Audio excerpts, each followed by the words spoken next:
Welcome to Dead Air Confessions. Late at night, when the streets are empty and the signal begins to fade, people start sharing the things they never say out loud.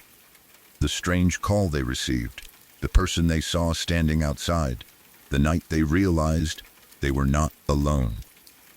Tonight, you will hear stories from people who carried those memories for years. Before we go on air, leave a comment and tell me where you are listening from tonight.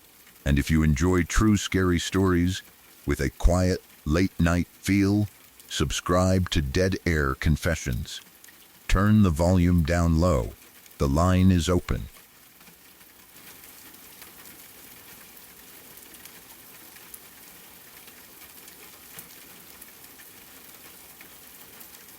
When I was a child, my family often stayed at a remote cabin in rural Pennsylvania. The cabin sat deep in the woods, far from busy roads, streetlights, and nearby houses. During the day, the property felt peaceful. We could walk through the trees, explore the land, and spend hours outside without hearing much more than birds and wind. At night, the same woods felt completely different. Once the sun went down, the darkness seemed to press against the cabin from every direction. There were no lights beyond the windows and no traffic passing nearby. The trees became tall, black shapes, and every noise carried much farther than it did during the day. The property had a long driveway that ran downhill through the forest. At the far end, roughly a quarter of a mile from the cabin, stood a heavy metal gate. The gate separated the driveway from the road beyond it and was far enough away that we could not see it clearly from the house. Walking there during daylight was easy. At night, it felt like leaving the only safe place for miles. One evening, my father decided to dare a friend and me to walk down the driveway to the gate. I do not remember exactly why he suggested it. Maybe he noticed us trying to act brave. Maybe we had been telling him that we were not afraid of the woods. Whatever the reason, he challenged us to go all the way down and prove we had reached the gate by striking it with a rock. From the cabin, he would be able to hear the metallic sound traveling through the quiet forest. Our pride was immediately at stake. Neither of us wanted to admit that we were frightened. We were old enough to feel embarrassed by fear, but still young enough to believe that refusing a dare would follow us forever. We accepted. We took flashlights and stood near the beginning of the driveway. The cabin behind us looked warm and bright. Light shone through the windows, and we could hear our family inside. The building felt close enough that we could run back if anything went wrong. At least, that was how it felt before we started walking. We switched on the flashlights and aimed the beams at the path. Then, we began moving downhill. At first, we talked to each other normally. We laughed about the dare and acted as though the entire thing was easy. The flashlight beams moved across dirt, rocks, and fallen leaves. The woods on either side were dark, but they were familiar woods. We had walked through them before. There was no reason to be afraid.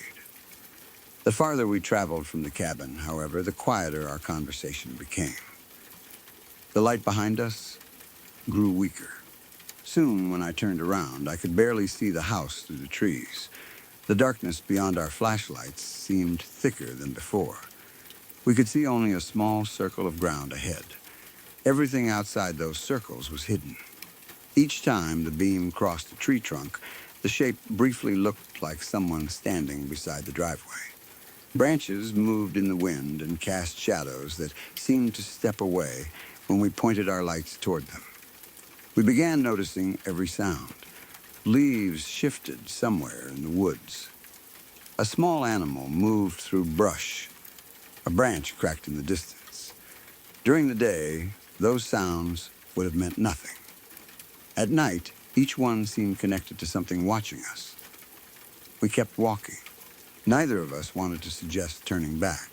The driveway felt much longer than a quarter of a mile.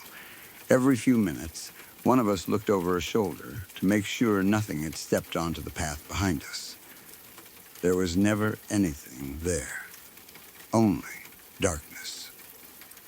Eventually, the metal gate appeared at the end of the flashlight beams. Seeing it brought immediate relief. We had made it. The road beyond the gate was empty, and the surrounding woods remained quiet. There were no headlights, people, or animals nearby. We searched the ground for a rock. One of us found a solid stone large enough to make noise, but small enough to hold easily. We approached the gate. For a second, neither of us wanted to strike it. The forest was so quiet that making a loud sound felt wrong. We had spent the entire walk trying not to attract attention. Now the dare required us to announce our presence to everything nearby. But we had come too far to return without proof. One of us lifted the rock and knocked it against the metal. The impact created a clear, bell-like tone. The sound traveled down the driveway and through the woods. It seemed much louder than we expected. The gate vibrated slightly after the strike, and the ringing continued for a moment before fading. We looked toward the cabin, although it was too far away to see clearly. Our father had probably heard it. The dare was complete. We turned and started back uphill. At first, we felt proud. We had walked through the woods at night, reached the gate, and proved we were not afraid. We moved faster on the way back because the path was uphill and because we were eager to reach the cabin. The gate disappeared behind us. For the first few minutes, nothing happened. We continued walking, speaking quietly, and occasionally laughing about how nervous we had been. Then we heard a sound behind us. A metallic knock. It came from the direction of the gate. We stopped. The noise was almost identical to the one we had made with the rock. For a second, neither of us spoke. Maybe the gate was still settling from our strike. Metal can shift after being hit. Perhaps the wind pushed it against the post. We waited. Another knock rang out. This one was louder. The sound echoed through the woods. We turned our flashlights toward the driveway behind us, but the gate was too far away to see. There was only the empty path descending into darkness. Neither of us moved. Then something struck the gate again. Harder, the noise was no longer a simple tap. It sounded angry. Another impact followed almost immediately. Then, another. The gate began ringing repeatedly. The blows came faster and faster, becoming a violent flurry. Metal crashed against metal somewhere below us. The sound filled the forest. It was so loud that it seemed impossible our family at the cabin could not hear it. Whatever was striking the gate was not copying our single knock playfully. It was attacking it. The impact sounded powerful, as though someone was using a large rock, a heavy tool, or both hands with enormous force. We stood frozen in the driveway. Our flashlight beams shook across the trees. The noise continued. Bang, bang, bang, the rhythm became almost deafening. The gate rattled and rang beneath the repeated strikes. I imagined a person standing there, furious that we had disturbed them. But we had seen no one when we reached the gate. There had been no vehicle on the road. No footsteps. No light. If someone had been hiding in the trees, they had remained completely silent until we began walking back. The possibility of a human stranger was frightening enough. A person living or hiding in those woods could have watched us approach. They might have waited until we were halfway back to reveal themselves. But the violence of the impacts did not sound normal. The gate was made of metal. Striking it repeatedly with enough strength to create that sound would hurt a person's hands or damage whatever object they were using. The attack continued without pause. Then, as suddenly as it began, it stopped. The forest became silent.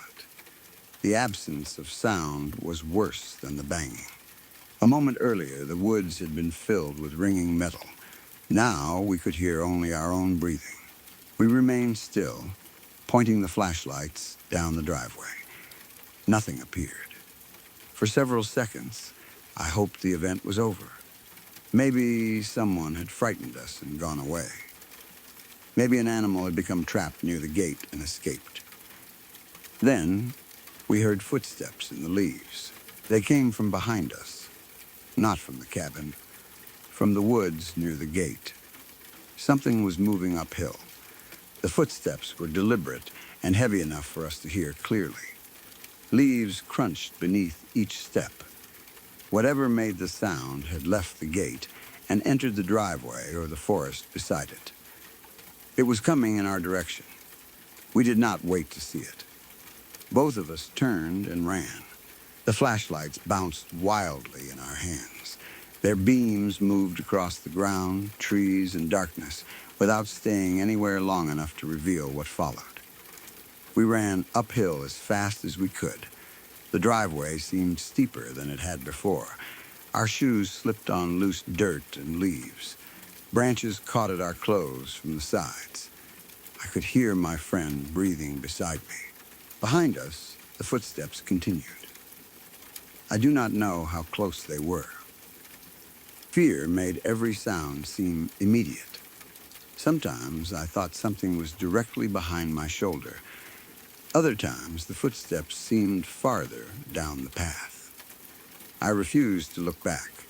I believed that if I turned my head, I might see a figure only a few feet away. The cabin lights eventually became visible through the trees. They looked brighter than anything I had ever seen. We continued running.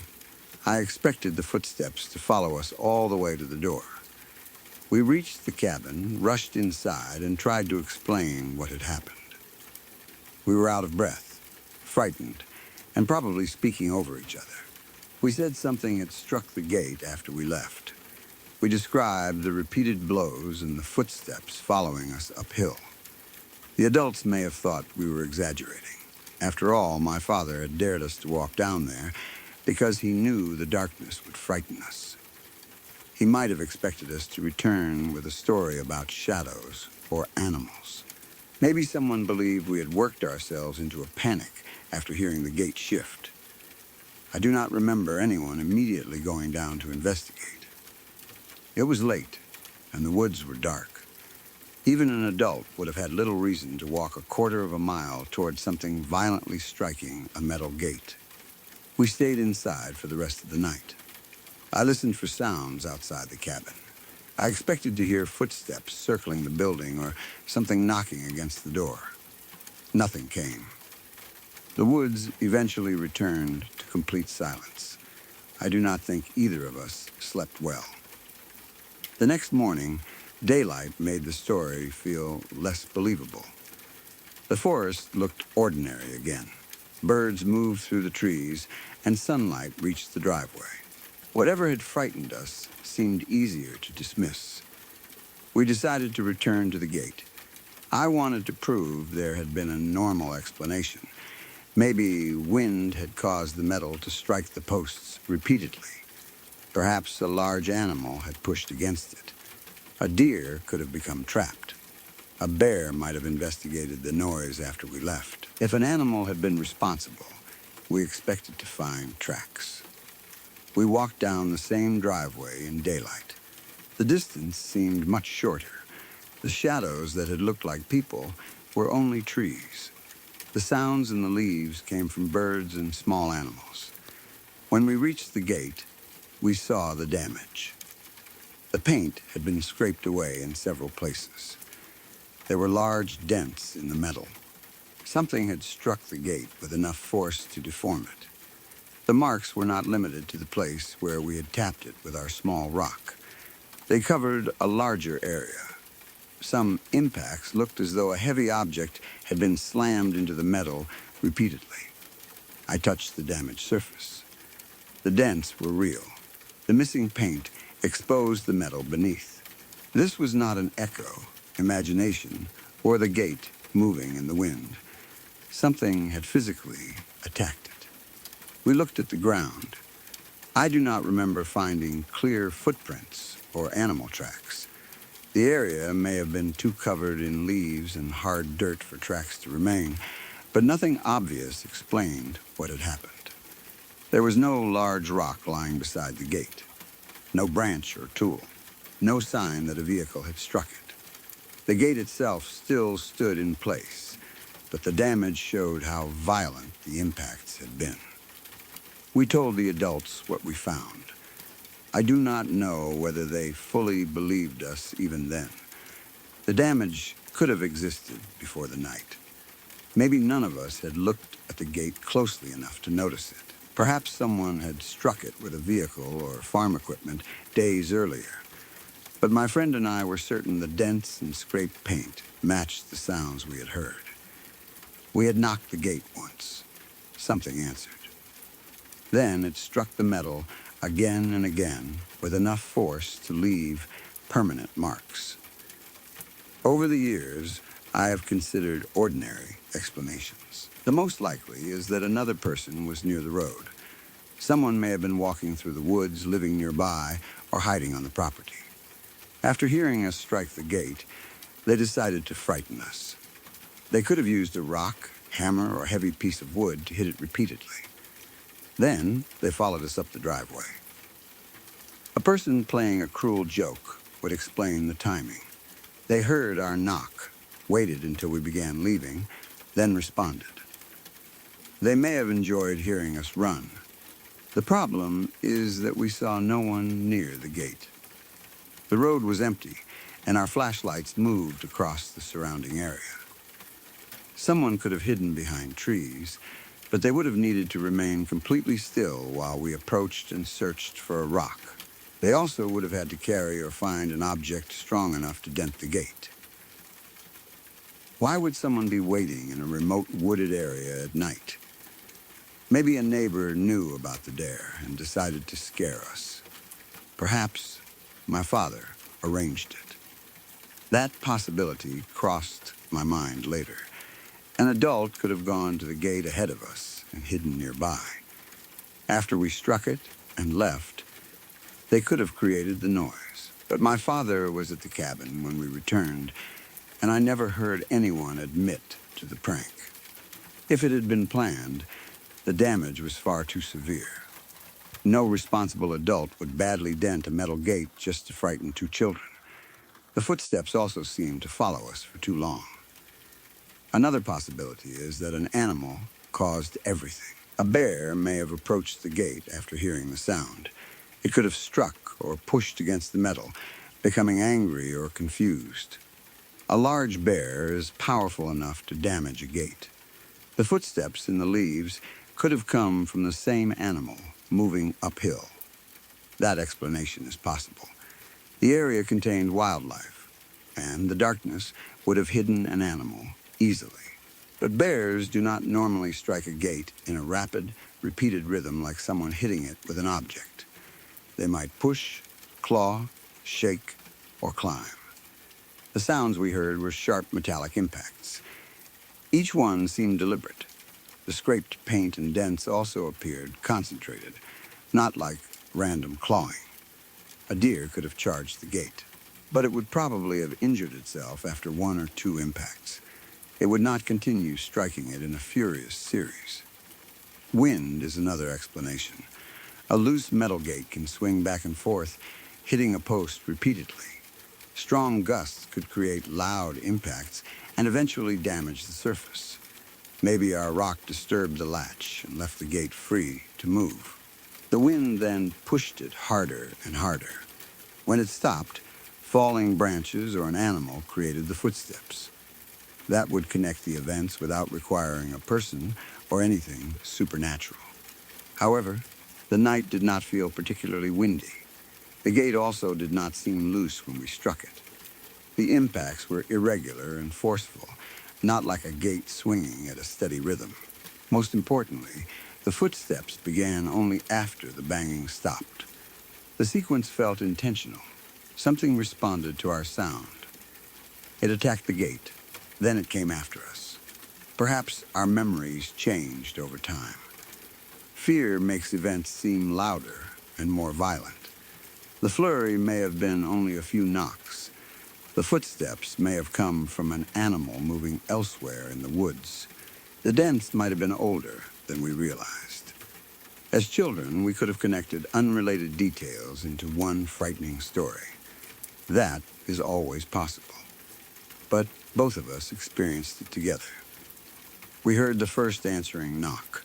We heard the second, louder one. We heard the rapid impacts. We heard movement in the leaves afterward. We ran at the same moment because neither of us believed we were imagining it. The damage the next day made the experience harder to dismiss. If the gate had been undamaged, I could have accepted that echoes and fear confused us. Instead, the paint was missing and the metal was bent. Something had been there.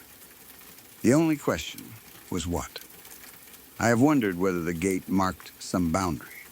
It stood at the edge of the property, separating the cabin's land from the road and woods beyond. Maybe striking it was seen as a challenge. We announced ourselves to something that considered the area its territory. The answering knocks did not sound playful. They sounded furious. It was as though whatever lived near the gate had been sleeping or hiding until we disturbed it. That is only an emotional interpretation. An animal or person could have reacted angrily for ordinary reasons. But as a child, the feeling was immediate. We had awakened something. When we hit the metal, we expected the sound to travel toward the cabin. We never considered that it might travel in the other direction, deeper into the woods. Maybe someone heard it. Maybe something else did. The fact that the footsteps followed after the gate fell silent suggests the source left the area and began moving. If we had stayed, we might have seen it. I am glad we did not. Running may have prevented us from discovering a completely ordinary explanation, but it also may have kept us safe. A strange person attacking a gate in the middle of the night would be dangerous. A frightened bear would be dangerous. An unknown animal capable of leaving large dents would be dangerous. Whatever the source, waiting on a dark driveway to identify it would have been foolish. I still remember the sound of the first answering knock. It was quieter than the others, almost careful, like a response. We hit the gate once. It hit back once. Then, when we did not answer, it became angry. That may not be what happened, but that is how it felt. The second strike was louder. Then came the barrage. The whole gate rang through the woods while we stood frozen halfway back to the cabin. Afterward, the footsteps were slow enough for us to recognize them. Something was not running randomly through the forest. It was moving through the leaves in our direction. The cabin saved us from finding out whether it would continue following. Once we reached the lights and people, the sound stopped. No one came to the door. Nothing appeared at the edge of the clearing. Whatever had been near the gate remained in the woods. I have sometimes wondered whether the same thing would happen if someone repeated the dare. Would a single strike against the gate still receive an answer? Was the event connected to that specific night, or had other people experienced it? I never attempted it again. Neither did my friend. We had already proved our bravery once, and it no longer felt worth proving.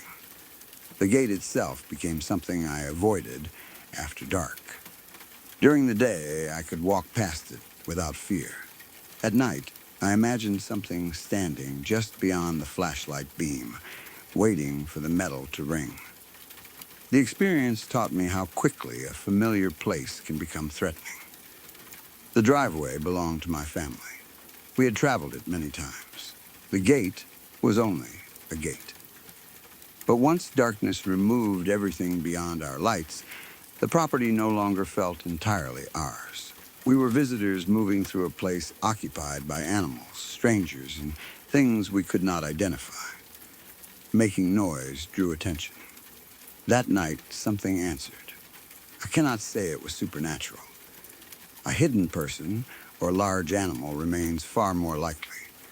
The damage proves only that the gate was struck, not what struck it. The footsteps prove only that something moved through the leaves. Fear filled in everything else. Still, the events occurred in an order that has never stopped troubling me. We walked to the gate. We struck it once. After we left, something struck it back. The response grew violent. Then the source left the gate and followed us toward the cabin. The next morning, the paint had been scraped away and the metal was covered in dents. There was no note, tool, footprint, or explanation. We never learned what had been out there. Maybe we interrupted a person hiding near the road. Maybe a territorial animal reacted to the sudden ringing. Maybe the gate was damaged by something unrelated and we connected it to the sounds. Or maybe there was something in those woods that did not like being disturbed. More than anything, I remember how the night changed after the first answering knock. Before that moment, we were children completing a dare. We were nervous, but we knew the path led home. After the knock, the forest no longer felt empty. Something behind us knew where we were. Something had heard the sound we made and chosen to respond. When the gate began ringing under those violent blows, our pride stopped mattering. We no longer cared whether anyone thought we were brave. We only wanted to reach the cabin before whatever stood at the gate reached us. The next day, daylight returned the woods to normal, but the dents remained. That was the part we could not leave in the dark.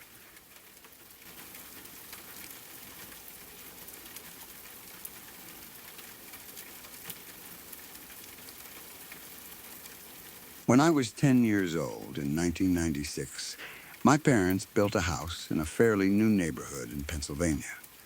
We lived only about 12 or 15 minutes from the place where Washington crossed the Delaware. From our backyard, we could see Bowman's Hill Tower in the distance. Anyone familiar with the area knows how much history surrounds that part of the state. At the time, I did not think much about it. The house was new. The neighborhood was new.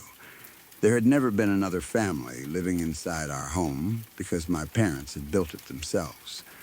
There were no previous owners, no stories about someone dying in one of the bedrooms, and no old furniture left behind. By every normal standard, it should have been the least haunted house imaginable. But soon after we moved in, the place began to feel different. I know that is a vague way to describe it, but I do not have a better word. There was nothing visibly wrong with the house. The rooms were clean, the walls were new, and everything worked the way it was supposed to. Still, the atmosphere felt heavy. It did not feel that way every second. During the day, when the family was together and sunlight filled the rooms, the house could seem perfectly ordinary. At night, it changed. The upstairs hallway felt too long. The bedrooms seemed farther apart than they really were. Certain areas made me feel watched, even when I knew no one else was there. Around that same time, I began having thoughts that were probably normal for a child growing older, but felt overwhelming to me. I started thinking about death, not because someone close to me had died, but because I suddenly understood that everyone eventually would. I realized that my parents would not live forever. I realized that I would die one day too. I began thinking about how large the world was, how much had happened before I was born, and how life would continue after I was gone. Those thoughts frightened me. Before then, the world had felt small and safe.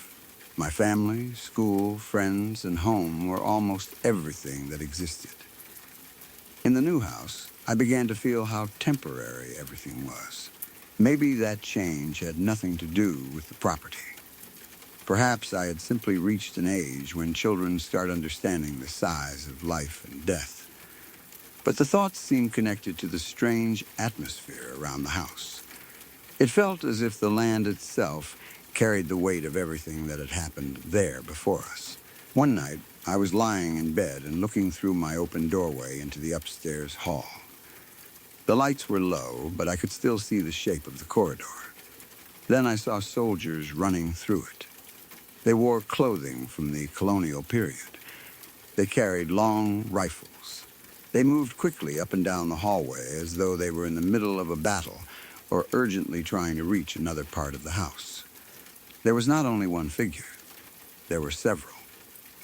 They ran past my doorway, disappeared, and then seemed to return from another direction. I remember their uniforms and the rifles most clearly. They did not look like modern soldiers. They looked like men from the time of the American Revolution. At 10 years old, I knew enough history to recognize that much. I was terrified. I do not remember calling for my parents immediately. I may have been too frightened to move. The figures did not stop and look at me. They did not enter my bedroom or speak. They seemed focused on something else. It felt less like they were haunting me personally, and more like I was watching a scene that did not belong in the house. The strange part was that the house had never existed during their lifetime. They could not have walked through that hallway 200 years earlier because there had been no hallway there. There may not have been any building at all. Only land. That thought stayed with me. Maybe the house was not haunted. Maybe the ground beneath it was.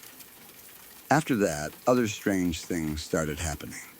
There were loud bangs in parts of the house where nothing had fallen. Sometimes the sound came from another room. Other times it seemed to come from inside the walls or beneath the floor. My parents blamed the ductwork. They said new houses make noises. Heating systems expand and contract. Wood settles. Pipes move.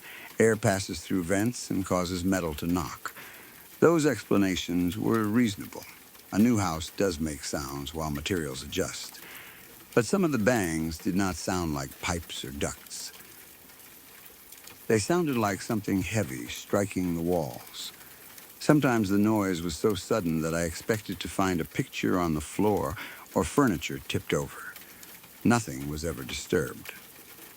I also felt watched constantly. The feeling followed me upstairs, into the hall, and sometimes into my bedroom. It was strongest near the windows and tree line. The back of the property faced wooded areas, and I often found myself staring between the trees. I would see shapes there. Some looked almost human. They were too tall or narrow to be deer, but they did not look completely like people either. They stood among the trees or moved between them. When I looked directly, they were usually gone. My parents said I was seeing shadows. Branches move. Animals stand upright for a moment.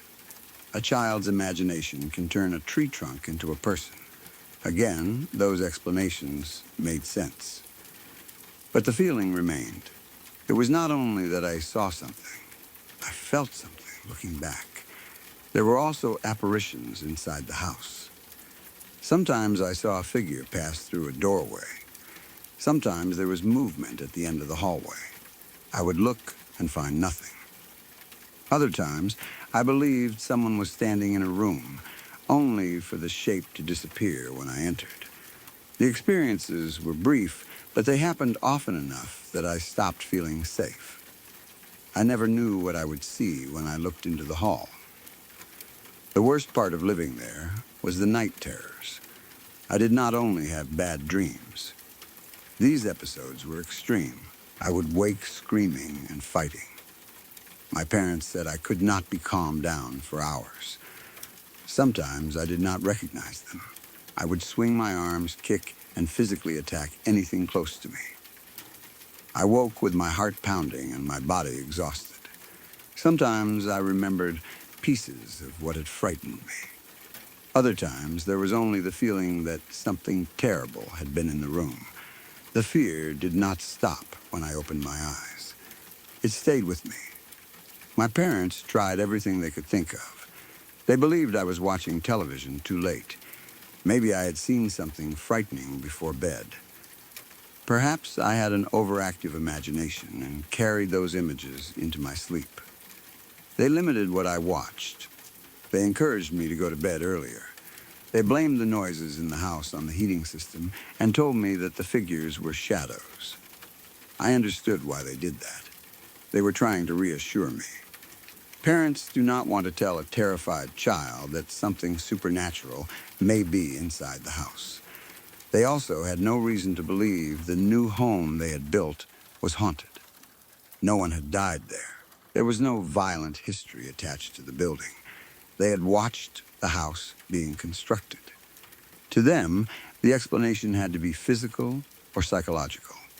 Bad ductwork, too much television, the wrong kind of television, an overactive imagination. Maybe they were right. Children can create frightening stories out of normal events. A noise becomes a footstep. A coat becomes a person. A dream becomes a memory. But I am telling you that something about that place felt wrong. The land around us also produced strange objects. My friends and I used to dig in the dirt around the property in nearby areas. We found old musket balls. We found arrowheads. We found bones. The bones were never confirmed as human, and they may have belonged to animals. We were children, not archaeologists. We had no idea how to identify what we were uncovering. Still, every object made the land feel older. The musket balls were physical proof that armed people had once been nearby. The arrowheads suggested that indigenous people had lived, traveled, or hunted there long before the neighborhood existed. The soil beneath our new homes contained reminders of completely different worlds.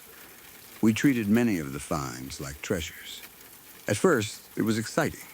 We would dig, discover something old, and imagine who had last touched it. But as the strange experiences continued, the objects became less harmless. I began wondering what else remained beneath the ground. Had people fought there? Had anyone died there? Were the bones really from animals? The area's history made those questions difficult to ignore. We lived close to one of the most famous Revolutionary War locations in the country. Washington and his army had crossed the Delaware nearby. Troops had moved throughout the wider region. The soldiers I saw in the hallway looked as though they belonged to that period. I do not know whether any battle took place on our exact property. I do not know whether soldiers ever camped, marched, or died there. I never found a historical record connecting our specific land to a violent event. But something had left musket balls in the soil. Something had left arrowheads and bones. The land had a history, even if the house did not. As I became more frightened, I spent less time alone in certain parts of the property. The tree line bothered me most. During the day, my friends and I still explored and dug in the ground, but I watched the woods constantly. Sometimes a humanoid shape seemed to move between the trees. It would appear tall and thin, then disappear behind a trunk. I never managed to get close enough to identify one. If we went toward the area, we found only branches, shadows, or empty ground. Maybe there were real people walking through the woods. The neighborhood was new, and construction workers, surveyors, or other residents could have been nearby. Maybe hunters or hikers passed through. But the shapes did not always move normally. Sometimes they seemed to be standing completely still. Other times they appeared for a second in a place that was empty moments later. I rarely spoke about every sighting because I already knew what adults would say. Imagination, the answer became automatic. If I heard a bang, it was the ducks. If I saw a figure, it was a shadow. If I woke screaming, I had watched something inappropriate on television. If I felt watched, I was frightening myself. After hearing those explanations enough times, I began questioning everything. Maybe I truly was imagining it. Maybe the move had affected me emotionally. We were in a new home, new neighborhood, and historically important area. I was reaching an age when my mind was changing. The thoughts about mortality, history, and the size of the world may have created anxiety. That anxiety could have caused night terrors. Poor sleep could have produced hallucinations. The figures in the hallway may have appeared while I was partly asleep. Sleep-related hallucinations can be extremely realistic. A child can see people standing in a room or moving through a hallway and believe they are awake. The soldiers may have been created by my knowledge of local history. I knew we lived near Washington Crossing. I had probably seen colonial soldiers in books, museums, school lessons, or reenactments. My brain had the images it needed. Maybe it placed them into our hallway during a night terror. That is possible. It may even be likely. But the experiences did not feel like ordinary dreams. I saw things while awake. I felt the atmosphere during the day. My friends also found old objects and sometimes noticed shapes near the woods. Not everyone saw everything I did, but I was not the only person who thought the property felt strange. The night terrors continued for as long as we lived there. They became part of family life. My parents would wake to me screaming. They would try to hold me or calm me while I fought. Sometimes the episodes lasted so long that no one slept normally afterward. They were probably exhausted and frightened too. I do not blame them for searching for simple explanations. The possibility that the property itself was causing the problem would have left them helpless. Eventually, my father accepted another job in Boca Raton, Florida. Our family prepared to move again. I do not remember feeling only sadness about leaving. Part of me was relieved. I wanted to get away from the hallway, the tree line, and the constant feeling that someone was watching me. We packed our belongings and left the house my parents had built. The night terrors stopped. They did not slowly become less frequent. They stopped when we moved. That is one of the hardest details for me to dismiss. If the episodes had been caused by age, television, or imagination, they should not have ended so completely just because we changed houses. Maybe moving changed my emotional state. Perhaps the new environment interrupted the sleep pattern. Stress can attach itself to a place, and leaving that place can relieve it. The climate, room layout, schedule, and family routine all changed. Any of those things could have improved my sleep. Still, the timing felt immediate. I left the property, and the terror ended. No more waking for hours in a panic. No more attacking whatever came near me. No more soldiers running through the hall. No more humanoid shapes in the tree line. The new home felt like a normal house. I could hear a sound without believing something was coming for me. I could sleep without fearing what would appear in the doorway. My parents probably saw that improvement as proof that I had grown out of the problem. Maybe they believed the move had distracted me enough to stop the dreams. For a while, the old house became only a frightening childhood memory. Then, the people who bought it began contacting my parents. They did not call only once. According to my family, the new owners contacted them at least 5 times. Their questions were always similar. Who died in this house? What happened in this house? They wanted to know the history of the property. They believed something terrible must have occurred there. My parents had no answer. No one had died in the house. Nothing remotely violent or tragic had happened there while we lived in it. My parents had built it. We were the first family to occupy it. There was no previous owner whose history could explain what the new residents were experiencing. I do not know every detail of what happened to them. I wish I did. My parents may not have asked, or perhaps they did not want to encourage the conversation. The fact that the owners called repeatedly suggests that whatever they experienced was not limited to one strange sound. Something made them believe the house had a history of death. Maybe they heard the same bangs. Maybe they felt watched. Perhaps they saw figures in the upstairs hallway. Maybe someone in their family started having night terrors. I cannot say. I only know they kept asking. That changed the way I thought about my childhood. When only one child reports strange events, imagination is an easy explanation. When the next family moves in and begins asking who died there, the explanation becomes less comfortable. The new owners did not know everything I had experienced. As far as I know, nobody warned them about colonial soldiers, apparitions, or humanoid figures. They arrived with their own expectations. Yet something convinced them the house had been the site of a tragedy. Nothing had happened inside the building. That brought me back to the land. The house was new. The soil was not. Long before the neighborhood was built, people had crossed, hunted, lived, fought, and possibly died there. The objects we found proved human activity stretched far into the past. Musket balls, arrowheads, bones, each item had been buried before my parents ever considered building a home. Maybe the construction disturbed something. The foundations were dug, the ground was moved, trees were cleared. Soil that had remained untouched for years was opened. If someone believed in hauntings, they might say the building did not bring the spirits. It gave them a place to appear. The hallway was simply the newest path across old ground. That might explain why the colonial soldiers seemed to run through walls and rooms without acknowledging the building. Perhaps they were following a route that existed before the house. Maybe I was seeing an echo of men moving across the land. They did not stop at doors because the doors were not part of their world.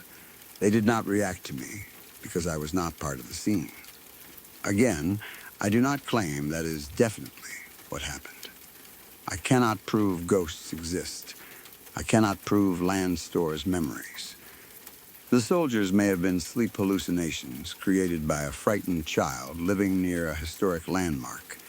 The noises may have come from bad ductwork. The humanoid shapes may have been trees and animals. The bones may have been from deer or other wildlife. The new owners may have been influenced by their own fears.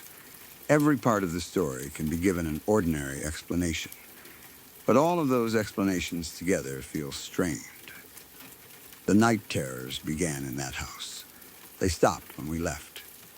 The new owners moved in and began asking what had happened there. No one had told them someone died inside because nobody had. I still think about my parents' response.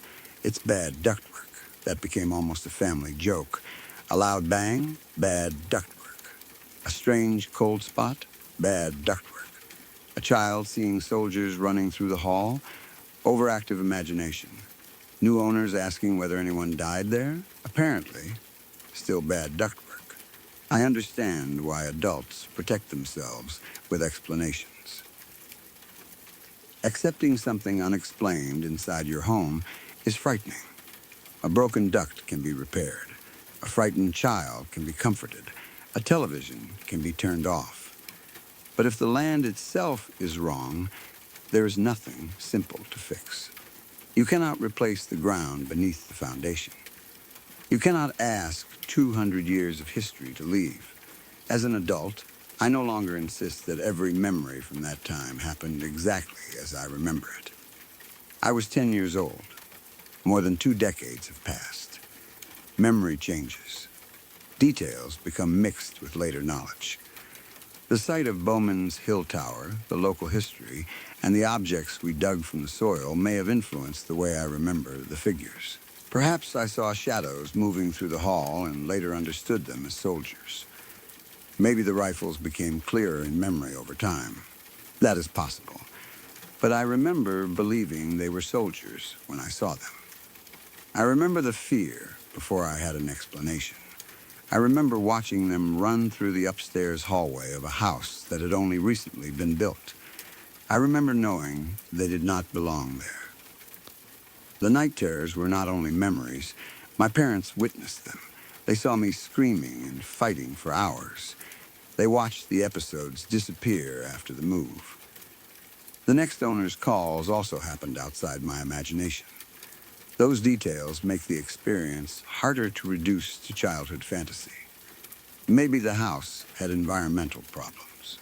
Certain types of mold, poor ventilation, carbon monoxide, or low-frequency vibrations can cause anxiety, disturbed sleep, headaches, and unusual perceptions. The bad ductwork explanation might have contained part of the truth. A faulty heating system could produce loud bangs and disrupt sleep. Air pressure changes might cause doors or objects to move. If something in the house affected me physically, leaving would have ended the symptoms. The new owners could have experienced similar effects. That is a rational possibility, but I do not remember anyone else becoming physically ill. There were no confirmed leaks or mold problems that explained everything, and environmental issues do not easily explain seeing detailed colonial soldiers carrying rifles. Still, an explanation does not need to account for every memory perfectly. Several causes may have overlapped. An anxious child, a noisy new house, a historically charged area, sleep disturbances, old objects found in the soil, fear shaping perception. Together, those things could create an experience that felt haunted without anything supernatural happening. I have tried to accept that. Then I remember the calls. Who died in this house? What happened here? The answer was always the same. Nobody, nothing, at least, nothing inside the house. Sometimes I wonder whether the current owners still live there. I wonder whether they eventually found an explanation. Maybe they repaired the ducts and everything stopped. Maybe the noises came from settling foundations. Perhaps they learned about my childhood experiences and became even more convinced the place was haunted. I have never gone back to ask. Part of me wants to visit the neighborhood and stand outside the house. I want to see whether the property still feels heavy. I want to look toward the upstairs windows and remember which one belonged to my room. I want to see whether the tree line is still there. Another part of me never wants to return. The night terrors stopped when I left, and I do not want to test whether the feeling would come back. Even now, thinking about the house creates a strange pressure in my chest. I remember lying in bed, staring into the hallway. The soldiers appeared and ran past. Their rifles moved with them. They looked urgent, as though something was happening just beyond the walls. Maybe they were only images created by a child's mind. But if they were, why did that mind become calm the moment it left the property? Why did the next family feel compelled to ask about death? I do not have an answer. I only know that my parents built a new house on old land. Soon after we moved in, I began seeing things. I heard bangs. I felt watched. I saw humanoid figures near the trees. I suffered night terrors so violent that my parents struggled to control me. We dug musket balls, arrowheads, and bones from the ground. Then we moved away, and the terrors ended. The next owners moved in and repeatedly asked what terrible event had taken place there. Nothing had. The house was new, but the land beneath it had been there for a very long time. Maybe it really was bad ductwork. Maybe I watched too much television. Maybe I had an overactive imagination. That is what my parents believed. But I am still convinced something had a hold on that place. Not the walls, not the rooms, the land itself.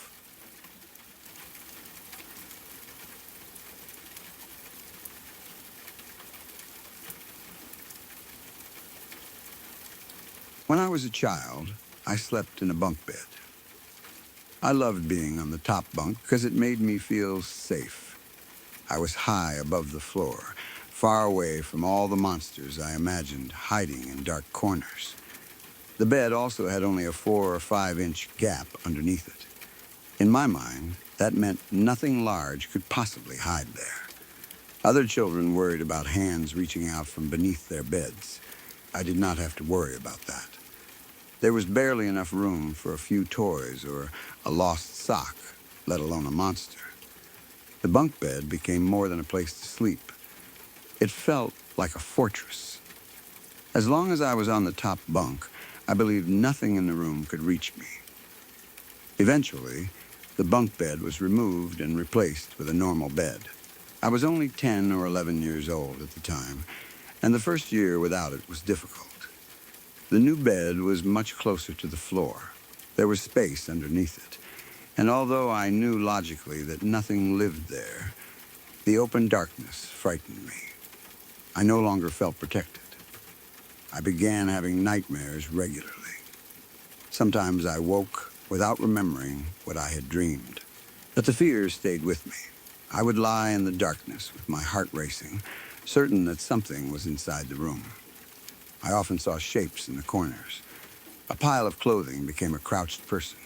A shadow near the wardrobe looked like a face. The slightest movement of a curtain made me believe someone was standing behind it. I cried myself to sleep on many nights. My father and stepmother thought I had an overactive imagination. Maybe I did.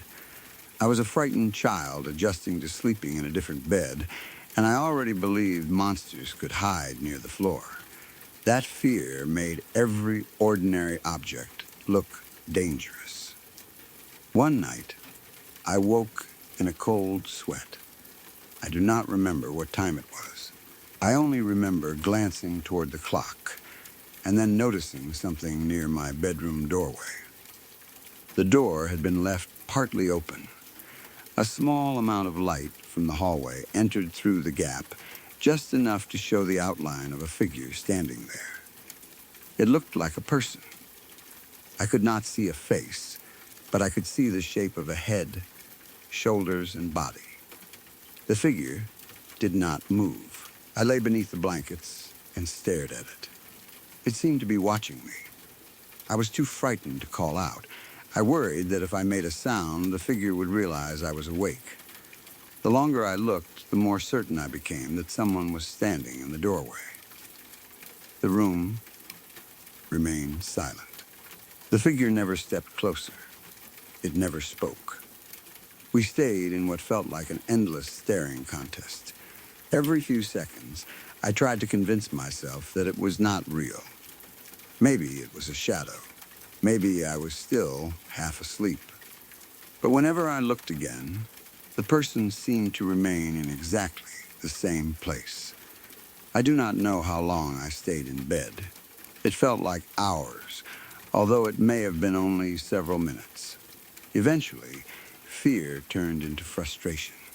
I could not remain trapped beneath the blankets forever. I gathered what little courage I had, threw the covers away, and jumped from the bed. I yelled as loudly as I could and reached for the light switch. The room became bright. There was no person in the doorway. The figure was a coat hanging over the back of a chair. I had forgotten placing it there. In the weak hallway light, the sleeves and shoulders had created the shape of someone standing perfectly still. I felt embarrassed and relieved at the same time. The monster had been ordinary clothing. I told my father what happened. He laughed. To him, the incident proved that my imagination was causing the problem. I had frightened myself with a coat. There was no one watching me, nothing hiding beneath the bed, and no reason to be afraid. I tried to believe that lesson.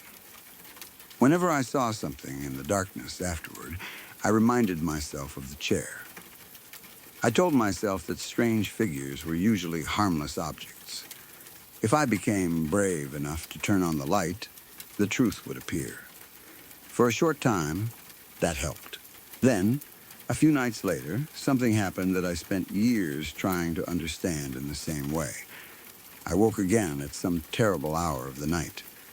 At first, I was only partly conscious. The room was dark, and my thoughts were slow and confused. I felt something touching my thigh. Because I was still half asleep, I did not immediately panic. I tried to move my leg and shake the sensation away. I thought it might be the blanket, a dream, or some strange feeling caused by the way I was sleeping. The touch did not stop. It moved higher. When it reached my genital area, I became fully awake. My entire body tensed. I sat up quickly. A large figure moved away from the side of the bed and rushed out of my room. I saw it only briefly. The darkness hid most of the details, but it was not a small shadow or a coat on a chair. It was the shape of a person. The figure disappeared into the hallway. I remained sitting upright, unable to move. I could not scream. I could not cry. My mind was struggling to understand what had happened. Something had been beside my bed.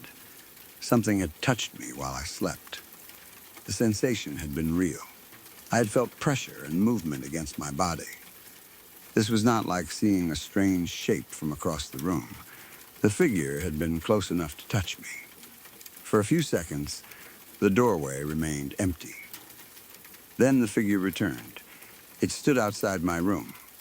A light began flashing directly into my face.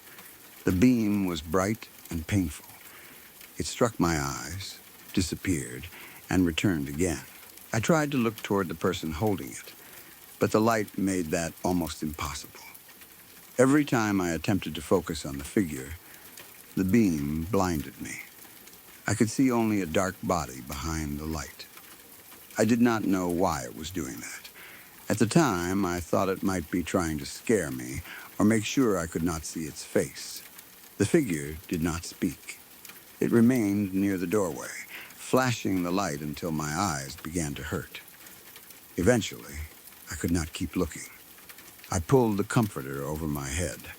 I curled beneath it and started sobbing.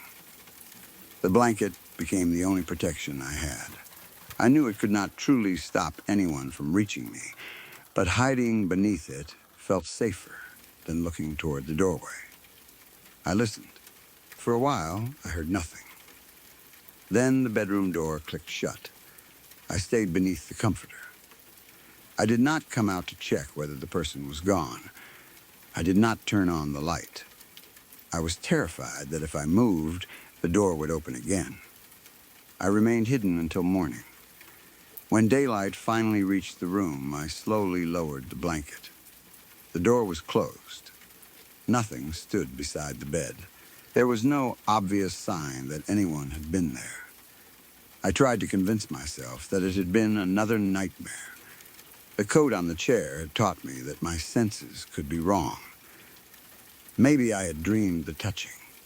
Perhaps I had woken during sleep paralysis and imagined a figure running from the room. The flashing light might have been part of the same dream. I wanted that explanation to be true. The alternative was too frightening. I told my father and stepmother what happened. I explained that someone had touched me and then stood in the doorway shining a light at me. They laughed it off. They said it was my imagination. I had nightmares often. I saw shapes in the dark. Only a few nights earlier, I had mistaken a coat for a person. From their point of view, this was probably another example of the same thing. Maybe they believed I had dreamed the entire event and awakened confused. They did not search for an intruder. They did not treat it as something serious. Their reaction made me doubt myself. Adults were supposed to understand what was real. If they said nothing had happened, perhaps nothing had. I was only 10 or 11. I did not have the words to explain the difference between the first incident and the second. The coat had been across the room. I had stared at it from my bed and allowed my imagination to turn it into a person. The second time, I had felt someone touching me. The sensation had moved. I had awakened because of it. I had seen a figure leaving. The events did not feel the same. Still, I accepted the explanation because I needed to. I could not continue living in that house while believing someone had entered my bedroom and touched me. It was easier to call it a nightmare. Over time, the memory became something I avoided. I did not forget it completely, but I pushed it into a distant part of my mind. Whenever it returned, I reminded myself that children have vivid dreams. I told myself that fear could create physical sensations. People can dream that they are falling and wake with their bodies reacting. They can feel hands touching them when nobody is present. Sleep paralysis can make someone believe a person is standing nearby. Maybe that was all it had been. But part of the experience never fit. The figure had seemed familiar. I could not explain why. I had not seen its face clearly because of the darkness and the light being flashed into my eyes. But the body, movement, and presence did not feel like a stranger. Some part of me recognized it. I think that was one reason I never screamed. The danger felt connected to the house. It was frightening, but not completely unknown. Years passed. I grew older and left childhood behind. My relationship with my father was never easy. He had been physically abusive for much of my life, at least until I was around 16 years old. He also drank heavily. For years, I knew he was an alcoholic, although I may not have understood the full effect of his drinking when I was a child. His behavior could be unpredictable. Sometimes he was angry. Sometimes he was cruel. I learned to watch his mood and avoid doing anything that might cause a reaction. Even with that history, I did not consciously connect him to what happened in my bedroom. The mind can protect itself by separating unbearable facts. I knew he had hurt me in other ways. I knew he drank, but I did not allow myself to consider that he might have been the figure beside my bed. When I was around 25, I discussed the event in therapy. By then, I had lived with the memory for more than a decade. I described waking to the touch on my thigh. I explained how it moved higher. I remembered the large figure leaving the room. I talked about the light flashing in my face and the door clicking shut. As I described it, the pieces began fitting together in a way I had resisted for years. The figure had not been a monster. It had not been a ghost. It had not been a stranger who somehow entered the house. It had been my father. The realization did not arrive as a completely new idea. It felt more like admitting something I had always known. The figure's body had been familiar. Its movements had been familiar. The reason it could enter my room without making noise was because it lived in the house. The reason no one found an intruder was because there had never been one. The light may have been used to stop me from seeing his face clearly, or to confuse me after he realized I was awake. The door clicked because he closed it behind him. The touch had been too real because it was real. He had been attempting to molest me while I slept. When I finally accepted that possibility, the entire memory changed. For years, I had been frightened by the idea of something supernatural standing beside my bed. The truth was worse. A monster from my imagination would not have been someone responsible for protecting me. A ghost would not have been able to laugh at my fear the next morning. My father had heard the story and dismissed it as an overactive imagination. He may have known exactly what I was describing. That thought remains difficult to live with. When I told him someone had touched me, he laughed. At the time, I believed the laughter meant he thought I was foolish. Now I wonder whether it was meant to make me doubt myself. If I accepted that the event was a dream, he would be safe from questions. I would return to bed, believing the danger came from my imagination rather than from him. I cannot prove everything that happened. I have never confronted him. There was no recording, witness, or physical evidence saved from that night. The realization came years later through memory and therapy. Some people might say that memories recovered or reinterpreted in adulthood are unreliable. That is true. Memory is complicated. A child's understanding can change as they grow. Therapy can help people recognize patterns, but it cannot create perfect evidence of an event that happened years earlier. I understand that uncertainty. But I know what I felt. I know the figure was real. The memory of the touch is different from the memory of the coat. The coat was a mistake created by darkness. When the light came on, the fear disappeared. The second incident did not end with an ordinary object. It ended with someone running from the room. It ended with a light being aimed at my face. It ended with a door closing. My father's history made the conclusion impossible for me to ignore. He had already been abusive. He had been drinking for years. The idea that he crossed another boundary was not inconsistent with the person I knew. It was only a boundary I had never wanted to believe he could cross. I think some part of me understood it even that night. That may be why I did not call his name. I did not scream for my father to come protect me. I hid. If I had truly believed a stranger was in the room, I might have called for the adults. Instead, I remained silent beneath the comforter until morning. Perhaps I already knew that the person I would normally call for help was the person I needed protection from. That is only an interpretation. I cannot remember every thought I had as a child. But the silence feels meaningful now. The first time I saw a figure in my doorway, I eventually challenged it. I jumped out of bed, yelled, and turned on the light. I discovered a coat. A few nights later, I did not challenge the second figure. I did not move toward the switch. I did not run into the hallway. I hid and cried. The fear was different, because the threat was different. The coat only looked like someone. The person beside my bed was real. For years, I treated the two nights as related examples of my childhood imagination. In reality, the first may have helped hide the second. Because I had already mistaken an object for a person, the adults had an easy explanation ready. I had frightened myself before.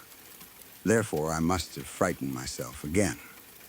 That conclusion protected everyone except me. My father and stepmother did not need to ask uncomfortable questions. My father did not need to explain where he had been. I was left believing that I could not trust my own senses. That damage lasted long after the night itself. When a child reports something frightening and adults laugh, the child learns to doubt their memory. They begin thinking their body can lie to them. They may stop speaking when something worse happens. I never brought the event up with my father again. Even after recognizing what I believe happened, I did not confront him. Part of me wanted an answer. I imagined asking whether he remembered entering my room. I thought about describing the light and watching his reaction, but I also knew he could simply deny it. He could laugh again. He could call me confused or accuse therapy of putting ideas in my mind. A denial would not erase the memory. An admission might destroy whatever distance I had created from it. So I remained silent. I also did not discuss it with the rest of the family. The story had already been dismissed once. I did not want to experience that again as an adult. Being disbelieved at 10 years old was painful enough. I was not prepared to hear relatives defend him or search for reasons why I must be wrong. Silence became easier, even though it left me carrying the memory alone. I no longer think of the event as a supernatural encounter. At the time, I thought a monster had entered my room. In a way, I was right. It simply was not the kind of monster children imagine beneath beds. It was a person. It was someone familiar. Someone who knew the house, knew my room, and knew I was asleep. That is what makes the memory more frightening now than it was then. As a child, I believed monsters came from darkness. They stood in doorways, hid beneath beds, and disappeared when lights came on. As an adult, I learned that dangerous people can look completely ordinary. They can sit at the breakfast table. They can laugh at your fears. They can convince everyone around them that a child is only imagining things. Sometimes I still question myself. I wonder whether therapy caused me to connect the memory to my father because of his other abusive behavior. Maybe the figure was someone else. Maybe it truly was a nightmare. Perhaps the touch happened during sleep, and everything afterward was part of a dream. I consider those possibilities because certainty is difficult when so much time has passed. But then I remember how the figure moved. I remember the size. I remember the familiarity. I remember the light flashing into my eyes. Most of all, I remember the physical touch that woke me. That part was not a shadow. It was not a coat. It was not an idea. My body knew something was happening before my mind was willing to understand it.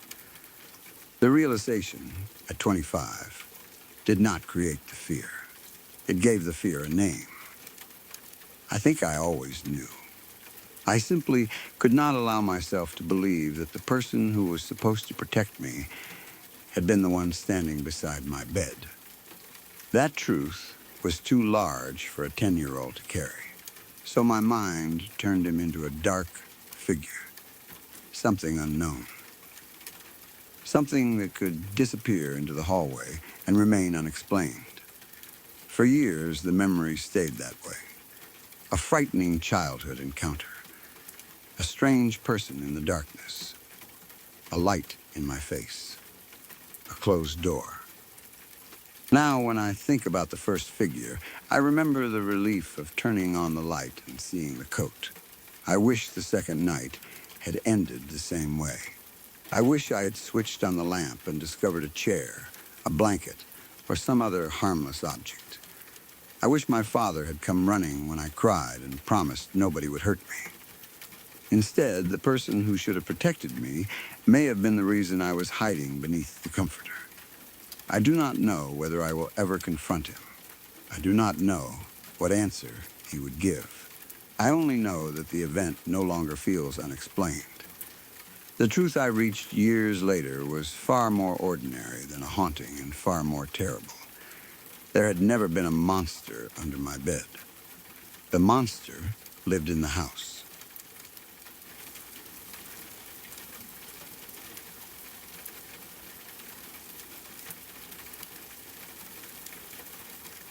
We will get back to the next confession in a moment. If you are new here, subscribe to Dead Air Confessions for more real stories from people who experienced something they still cannot explain. Your support helps keep these late-night broadcasts alive. You can also leave a like and tell me which story has unsettled you the most so far. Now, let's return to the signal.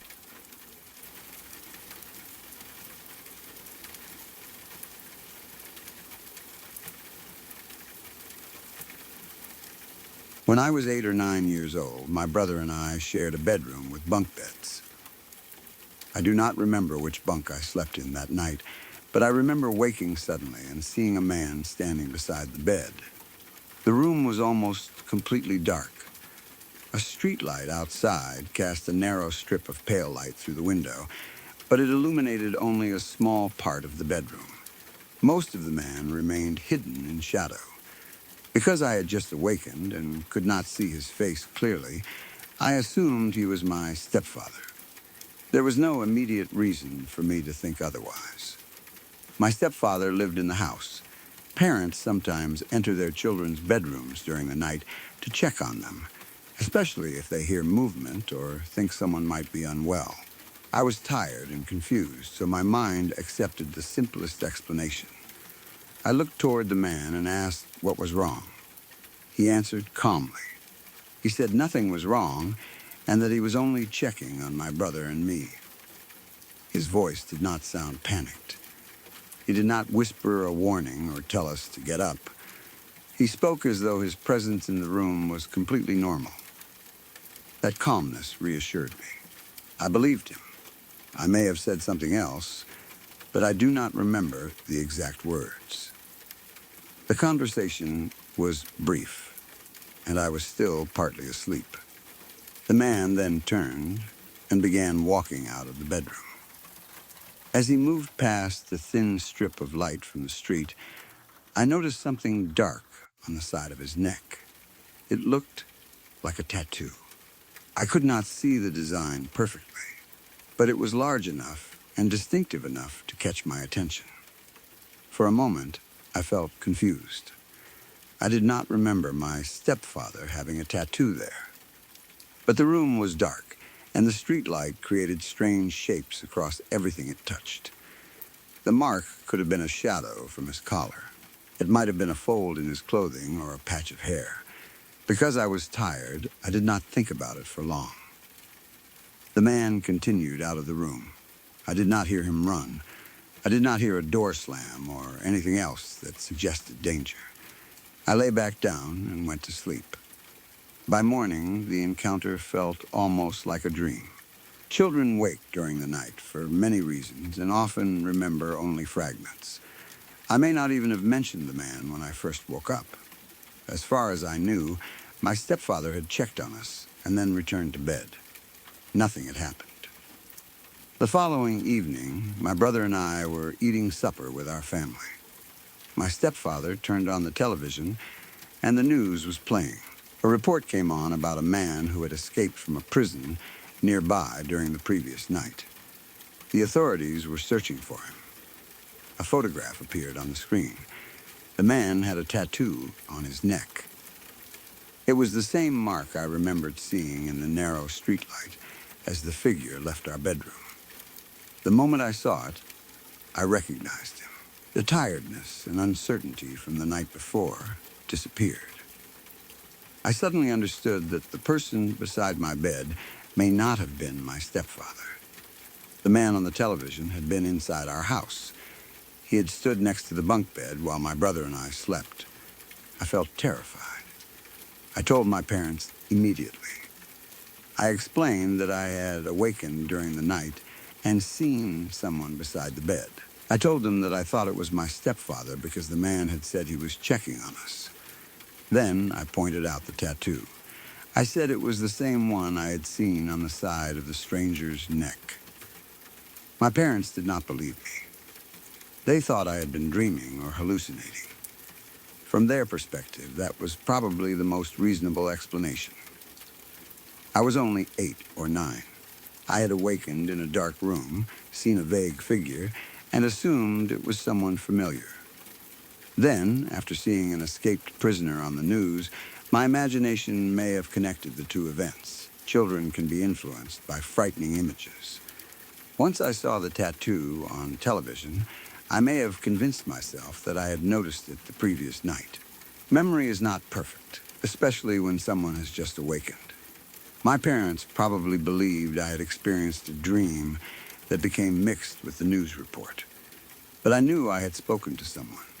I remembered asking what was wrong. I remembered the answer. The man said he was only checking on my brother and me. That sentence stayed with me. It was not the kind of thing a random shadow could say. It was not only an image seen in darkness. There had been a conversation. I asked my stepfather whether he had entered our room during the night. He said he had not.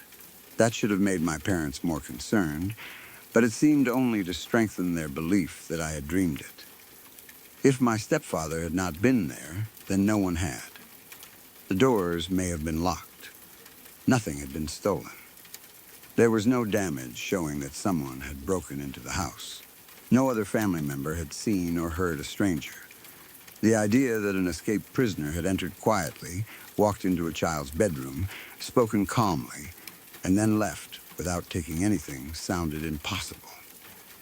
But impossible did not mean it had not happened. The escaped man had been somewhere during those hours. He was on the run and may have been searching for shelter, food, clothing, or a place to hide. Our house may have been close enough to the prison for him to reach it. Perhaps he found a door or window that had not been secured properly. Maybe he entered without making enough noise to wake the adults. Once inside, he could have searched the rooms and discovered 2 children sleeping in bunk beds. I have often wondered why he came close enough for me to see him. If he was trying to hide, entering a bedroom was a risk. A frightened child could scream.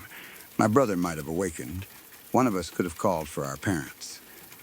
Maybe the man entered the wrong room while looking for something. Perhaps he believed the bedroom was empty. When I woke and spoke, he had to react quickly. Saying he was checking on us may have been the first excuse that came to him. He might have realized I could not see his face and decided to pretend he belonged there. His response was clever because it matched what a parent might say. If he had run immediately, I would have screamed. If he had remained silent, I might have become suspicious. Instead, he answered calmly and gave me a reason to stay in bed. It worked. I believed him because I expected the person beside me to be someone safe. That is the part that frightens me most now. The man did not need to look exactly like my stepfather. He only needed the darkness and my trust. At that age, I believed adults inside my home belonged there. When I heard a calm voice say he was checking on us, my mind filled in the rest. The tattoo was the only detail that did not fit. Even then, I explained it away. I decided it was a shadow because accepting anything else would have meant a stranger was standing beside my bed. I was too young and tired to consider that possibility. The next day, the television photograph made the mark real. I do not remember the exact design anymore. Years have passed, and I would not trust myself to describe every line or shape. What I remember is the shock of recognition. I saw the tattoo on the news and immediately connected it to the neck of the man who had left our room. It was not something I slowly decided after thinking for hours. The recognition came at once. I told my parents because I believed the information was important. I expected them to become frightened, call the police, or check the house. Instead, they dismissed it. Maybe they were trying to protect me. Telling a child that a dangerous escaped prisoner may have stood over their bed would have been terrifying, even if they privately wondered whether I was telling the truth. They may have decided that denying it was safer. They could not change what had already happened. The man was gone. There was no evidence to give the authorities beyond the memory of a child. Perhaps they checked the locks without telling me. Maybe they searched for signs of entry later. I do not know. All I remember is being told that I must have imagined it. For a long time, I questioned myself. Maybe I had seen the news earlier without remembering. Perhaps a preview about the escaped man had played before I went to bed, and my sleeping mind placed him in the room. The report the next evening might not have been my first exposure to his face. If adults had been discussing the escape, I could have overheard them. Then I dreamed about a man with a neck tattoo, and later believed the dream was a real memory. That is possible. Another explanation is that my stepfather did check on us, but forgot. The mark on his neck could have been a shadow, exactly as I first assumed. After seeing the escaped prisoner, my frightened mind may have transformed the shadow into the same tattoo. My stepfather might have denied entering the room because the visit was so routine that he did not remember it. People sometimes wake briefly, walk through a house, and forget by morning. Maybe he checked on us while half asleep. That would explain the voice, the calm answer, and the absence of an intruder. It would not require anyone to break into the house. It is probably the explanation most people would prefer. But I knew my stepfather's voice. The man's voice had seemed close enough at first because I expected it to be him, but after seeing the photograph, I began remembering differences. Maybe the voice was slightly lower. Perhaps the rhythm of the answer was wrong. I cannot separate what I truly noticed at the time from what fear added afterward. That is the problem with childhood memories. Once an explanation changes, the memory can change with it. The man was mostly hidden in darkness. I did not see his face clearly. The tattoo may have been the only physical detail. Still, the experience has never left me. Sometimes I imagine what the escaped prisoner may have been doing before entering our bedroom. Did he walk through the house while everyone slept? Did he stand in the kitchen? Did he look for food or clothing? Did he check the other bedrooms? Maybe he had been inside for several minutes before I woke. Perhaps he heard movement from the bunk bed and came closer to see whether we were awake. The large, thudding fear that comes with the memory is not only about seeing him, it is about everything I did not see. A stranger could have moved through our home without anyone knowing. He could have watched my family sleep. He could have taken a weapon from the kitchen. He could have harmed us. Instead, as far as I know, he left. That creates another question. Why did he leave without doing anything? Maybe he had no intention of hurting anyone. He may have entered only because he needed temporary shelter. When I woke, he realized remaining inside was too risky. He gave me a calm answer, walked out, and escaped before I alerted the adults. If that is what happened, his decision probably saved us from something worse. A desperate person fleeing prison could have reacted violently when discovered. The fact that he remained calm may mean he wanted only to avoid attention. But it is also possible that he had been deciding what to do when I woke. I have no way to know. I wonder whether my brother woke at all. He was in the same room, sleeping in the other bunk. If he heard the conversation, he never remembered it. The man said he was checking on both of us, so he clearly knew another child was there. Maybe he had looked at my brother before standing beside me. Perhaps I woke because the man had touched the bed, moved something, or leaned too close. I do not remember what first opened my eyes. I only remember that he was already standing there. For years, no one believed the story. Whenever I mentioned it, people offered the same explanation. I had been dreaming. I was half asleep. I saw the news report and created a false memory. Those possibilities are all reasonable.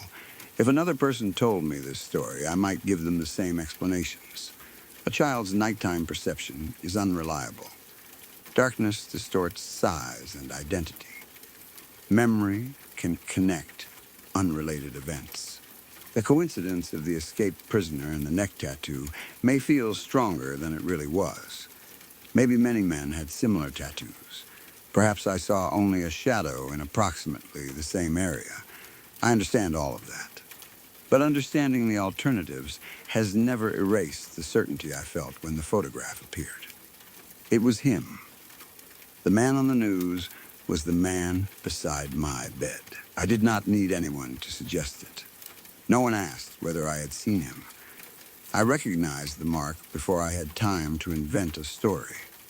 My body reacted immediately.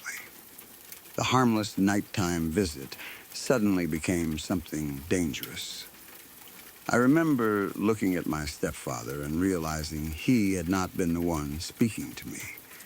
The security I had felt in my own bedroom disappeared. After that, the darkness around the bunk bed felt different. I may have become more afraid of leaving the door open. I probably watched the hallway more carefully at night. Any movement outside the room made me wonder whether someone had entered again.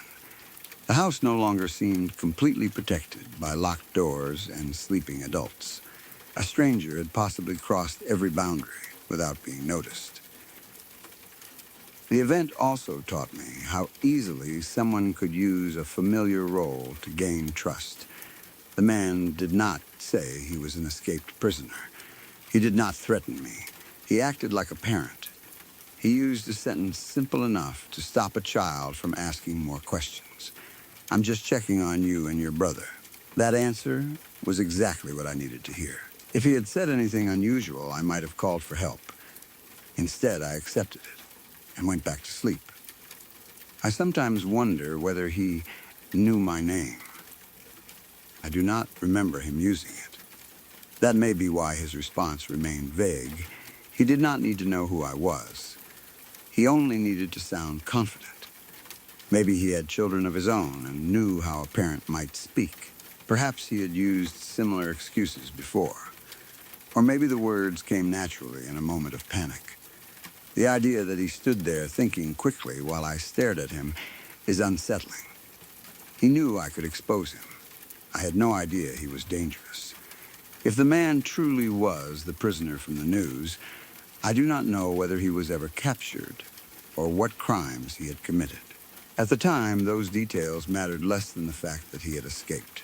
To a child, anyone who breaks out of prison becomes terrifying.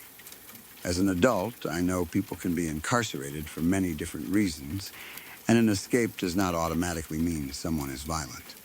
But a person hiding inside a family home in the middle of the night is dangerous, regardless of their history. The risk came from desperation and secrecy. I have considered searching old news reports to identify the escape and see whether his route could have brought him near our home. But I am unsure of the exact year, date, or prison. Even if I found the article, it could not prove he entered the house. It might confirm the tattoo and location, but the central evidence would still be my memory. Part of me is afraid that research would reveal details matching what I saw. Another part fears finding nothing and being forced to question myself even more. The uncertainty has become part of the story. I know what I remember. I cannot prove it. My parents' disbelief also influenced how I carry the memory. Had they believed me immediately, perhaps they would have contacted police and created an official record. An officer might have searched the property for footprints or signs of forced entry. Neighbors could have been warned. The escaped man might have been seen nearby. Instead, the event remained inside the family as something a frightened child imagined. By the time anyone might have reconsidered, any evidence was gone. I do not blame my parents completely. The claims sounded unbelievable. A child woke at night, mistook someone for a parent, and then connected a television photograph to the memory. Without evidence, adults naturally choose the explanation that does not involve a dangerous stranger entering the house. Believing me would have meant accepting that they had failed to notice a prisoner standing beside their children. That would have been difficult for any parent. Maybe denial protected them too. To this day, people say I was hallucinating. They tell me I experienced a vivid dream or confused the order of events. I have stopped trying to convince them. There is no argument strong enough to make someone believe a memory they did not experience. I cannot produce the tattoo, the man, or evidence from the room. All I can describe is the sequence. I woke in darkness. A man stood beside the bunk bed. I assumed he was my stepfather and asked what was wrong. He calmly said he was checking on my brother and me. As he left, the streetlight showed a dark tattoo on his neck. The following day, an escaped prisoner appeared on the news with the same tattoo. My stepfather said he had never entered the room. Maybe I dreamed it. Maybe the tattoo was a shadow. Maybe the news report changed my memory. Those explanations are possible. But whenever I return to that night in my mind, I remember how close he was. He was not at the end of the hallway or outside the window. He stood beside the bed, close enough to speak quietly, close enough to see that my brother and I were children, close enough that if he had reached out, there would have been nowhere for me to go. I believed he was someone safe, so I did not scream. The darkness protected him. The calm voice protected him. Then he walked away. The next evening, the light from the television showed me the part of his face and neck that the bedroom had hidden. Everyone else saw an escaped prisoner on the news. I saw the man who had stood beside my bed. No one believed me then. No one believes me now. But I still know what I saw.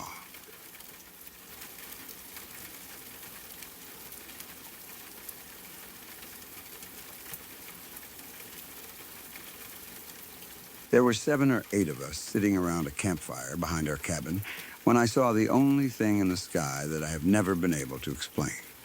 It was around 11 at night. The fire was set up in a clearing behind the cabin, far enough from the building that the surrounding trees blocked most of the artificial light. The sky above us was clear, and there were enough stars visible that I had been watching for shooting stars while everyone else talked and listened to music. We had been drinking, but I was not drunk. I remember the night clearly, and I was alert enough to pay attention to what I was seeing. I was relaxed, not frightened, and I was not expecting anything unusual to happen. Everyone sat around the fire in a loose circle. If the campfire was the center of a clock, I was sitting at roughly the 6 o'clock position and facing north. One of my friends sat almost directly across from me. The music played quietly enough that we could still talk. The fire cracked and shifted as pieces of wood burned down. Occasionally, sparks rose into the darkness and disappeared. Above us, the sky was open and bright with stars. I leaned back and watched it.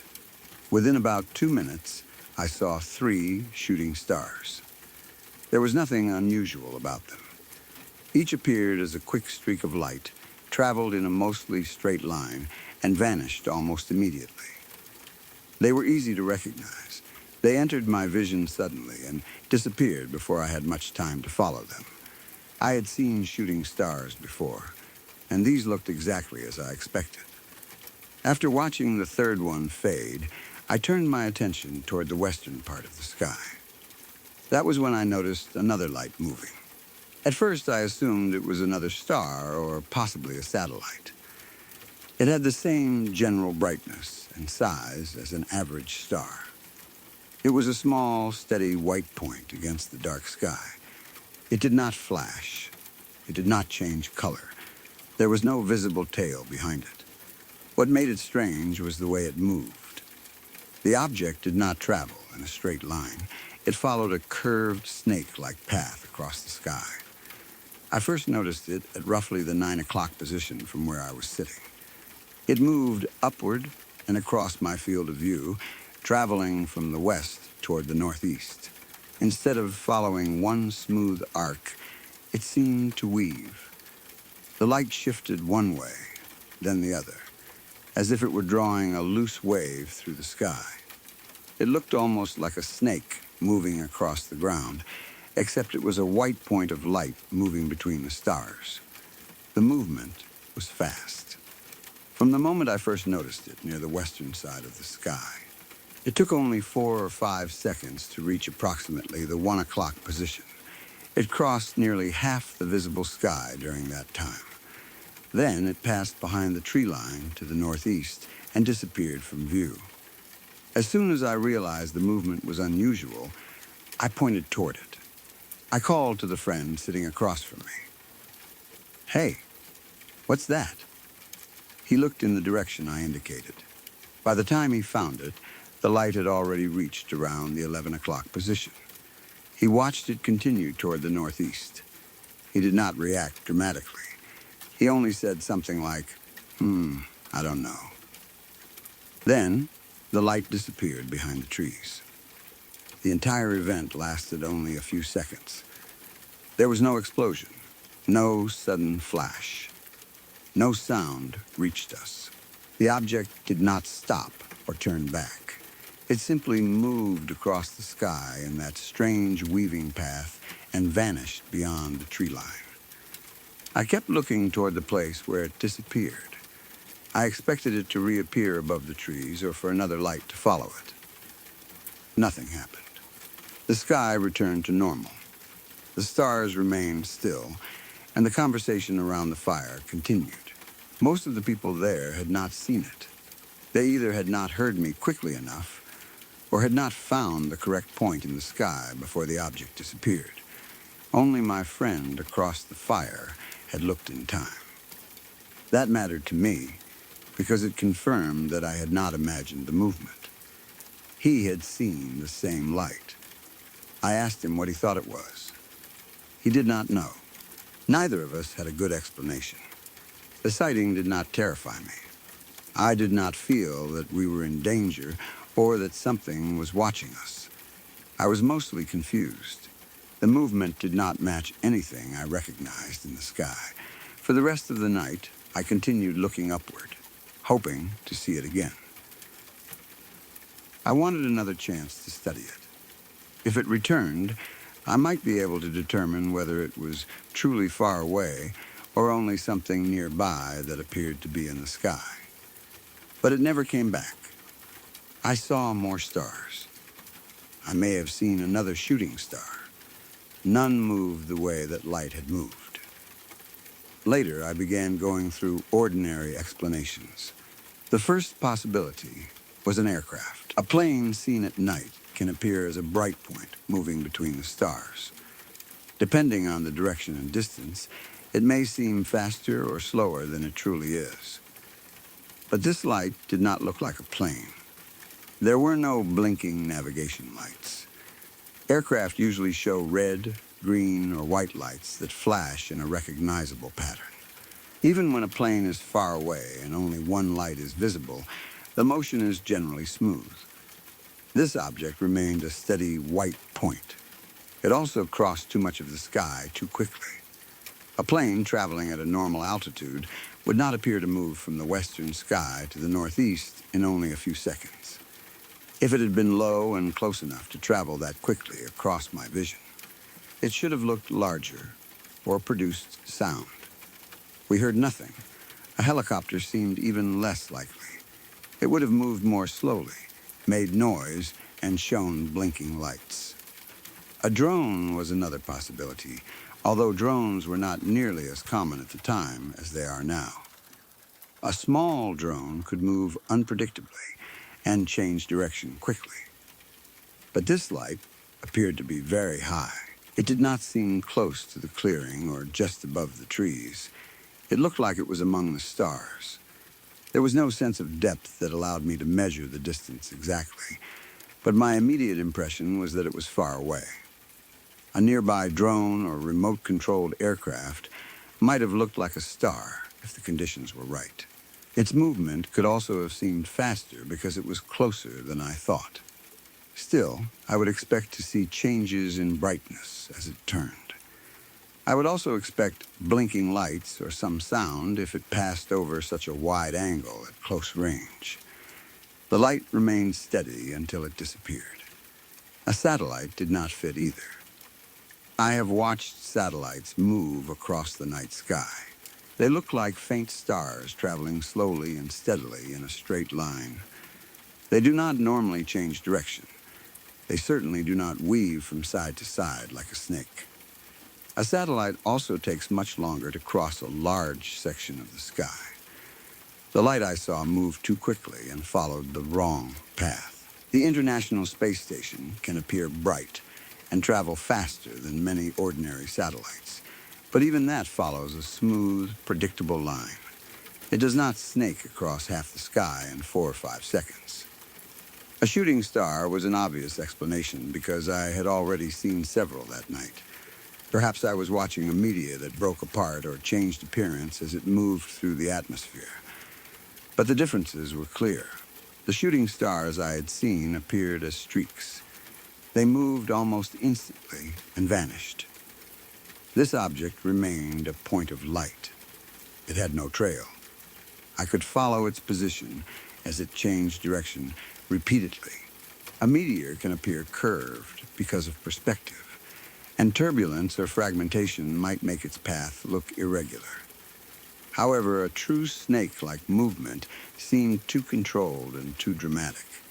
It was not a slight bend. The light seemed to move back and forth as it crossed the sky. Another possibility was an insect. A firefly or another bug near my face could have looked like a distant light if I had no visual reference for its size. This kind of illusion can be surprisingly convincing.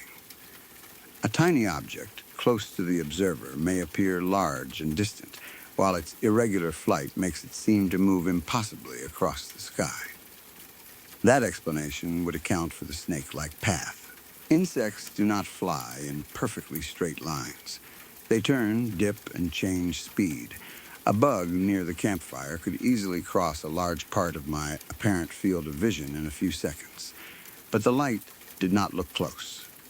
It had the sharp, steady appearance of a star. There was no visible body, blur, or change in focus. It did not grow larger as it moved or passed between me and the trees. It seemed to remain at a consistent distance. The fact that my friend also saw it makes a nearby insect less likely. We were sitting across from each other. A small bug close to my eyes would not have appeared in the same part of the sky from his position. For both of us to track it, the object would need to be far enough away that our viewing angles were similar. It could have been a larger insect farther from both of us, but then it would have needed to produce a steady white light without blinking. Fireflies generally pulse on and off. This light did not. It remained continuously visible throughout its movement. A spark or piece of ash from the campfire also did not fit. Sparks rose from the fire, but they glowed orange, moved with the air, and faded quickly. This object was white. It began far to the west, not directly above the fire. It crossed the sky horizontally and then disappeared behind trees in the northeast. A burning ember could not have traveled that distance or maintained a star-like appearance. I also considered whether I had moved my eyes rather than the light. When people stare at a single point of light in darkness, an effect called autokinesis can make the light appear to drift or move because there are no nearby reference points. A stationary star can seem to wander. Small eye movements may create the illusion that it is shifting in unpredictable directions. That is a genuine and well-known visual effect. It can be especially strong when someone stares at one isolated light in a dark sky. Perhaps I had been watching the star so closely that my eyes made it appear to snake across the sky. But that explanation does not account for the distance it appeared to cover. The light moved relative to other visible stars.